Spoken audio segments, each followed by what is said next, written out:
ہمارے اوپر اتنی آزمائش آتا ہے کہ ہم صبر کے لیے تھک جاتے ہیں، اللہ سے صبر کرنے کا حوصلہ مانگتے ہیں۔ صبر کا مطلب یہ نہیں کہ آپ رو نہیں سکتے، صبر کے لیے ہر وقت مضبوط رہنا ضروری تو نہیں۔ ہم سب انسان ہیں، اور اگر ہم اتنی زیادہ ضبط کرنے کی صلاحیت ہوتی تو اللہ کبھی بھی آنسو نہیں بناتا۔ اور آپ جانتے ہیں کہ باقی سبھی مقامات ایک طرف ہیں، لیکن آنسو کا اللہ کے یہاں مقام سب سے افضل ہے۔ جو آنسو اس کی دہلیز پر بہا دیا جاتا ہے وہ انہیں اپنے پاس سنبھال کر رکھتا ہے، اور ایک ایک آنسو کا صلہ دگنا کر کے عطا کرتا ہے۔ وہ جانتا ہے جب میرا بندہ تھک جاتا ہے تو روتا ہے، وہ پھر یہ نہیں دیکھتا کہ اس کی ماضی کیسا تھا یا اس کے عمل کیسا ہے، بس وہ عطا کر دیتا ہے اور سارے آنسو سمیٹ لیتا ہے۔ ہر آزمائش کے پیچھے بڑا صلہ ہوتا ہے۔ ایک وقت آئے گا کہ اللہ تمہارے تمام سوالیہ نشانیوں کے آگے تکمیل کا نقطہ لگا دے گا اور تم پر بہار ضرور لائے گا۔ قرآن کہتا ہے، اور اللہ آپ کو یوں خوش کر دے گا جیسے آپ نے غم دیکھا ہی نہیں ہو۔ کبھی کبھی آزمائش اتنی سخت ہوتی ہے کہ ہم مایوس ہو جاتے ہیں، لیکن پتہ ہے مایوسی سے یقین کی طرف آ کر تمہیں تمہارا رب ملے گا۔ وہ چاہتا ہے تم اس کی چاہت کو اپنی چاہت بنا لو، پھر جو تمہاری چاہت ہے وہ تمہیں سب ملے گا۔ وہ تمہیں اس امتحان سے گزر کر اپنی طرف لانا چاہ رہا ہے، وہ تمہیں دھیرے دھیرے صبر کے ادب سکھا رہا ہے، وہ تمہیں بے چینیوں کے وقت سے گزر کر سکون بھرا لمحہ دینا چاہ رہا ہے۔ وہ کرتا نہیں مایوس اپنے بندوں کو، تم اپنا دل مطمئن رکھو، وہ تمہیں اپنی چاہت سے نوازنا چاہ رہا ہے۔ تم گھبراتے کیوں ہو مقدر کے فیصلوں پر؟ کیا تم نہیں جانتے تمہارا رب غفور الرحیم ہے؟ وہ دن کو رات اور رات کو دن میں بدلنے پر قادر ہے۔ اسی طرح تمہاری دعاؤں کو قبول کرے گا، تقدیر کا فیصلہ بھی بدل دے گا، کیونکہ تمہارا اللہ لوگوں پر بڑا مہربان نہایت رحم والا ہے۔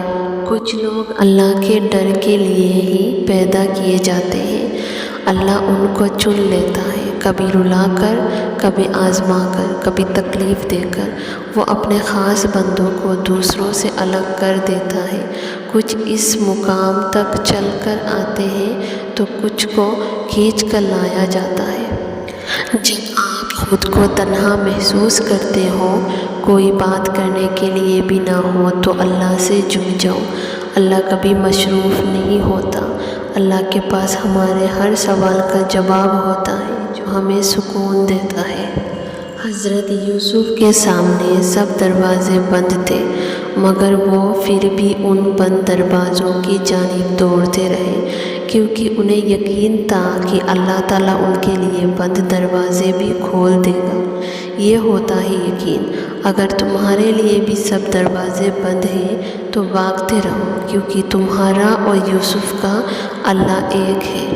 یہ بات تم کب سمجھو گے کہ جو تمہارے حق میں بہتر ہے ہی نہیں وہ تمہیں کیسے مل سکتا ہے، اور جو حق میں صرف بہتر نہیں بلکہ بہترین ہے وہ کیوں نہیں ملے گا؟ ہاں، منزل میں رکاوٹیں لاکھ سہی، اگر اللہ نے لکھا ہے تو مل کر رہے گا، چاہے پھر وہ کوئی انسان ہو، کوئی خواہش یا کامیابی ہو یا کوئی ادھورا کام۔ اس لیے اللہ کے فیصلوں پر یقین رکھا کریں، کیونکہ جو آپ کے ساتھ ہو رہا ہے نا، اللہ اس سے واقف ہے، وہ اللہ کے حکم سے ہی ہو رہا ہے۔ اور یقین کریں وہ آپ کو جہاں بھی لے جا رہا ہے نا، آپ کے لیے اس ہی میں خیر ہے، اور یہ بات آپ کو کافی سفر مکمل کرنے کے بعد پتہ چلے گی۔ اور جب صبر کرنے والے درد سے اللہ کو پکارتے ہیں تو وہ ان کے دلوں کو ٹھنڈا کر دیتا ہے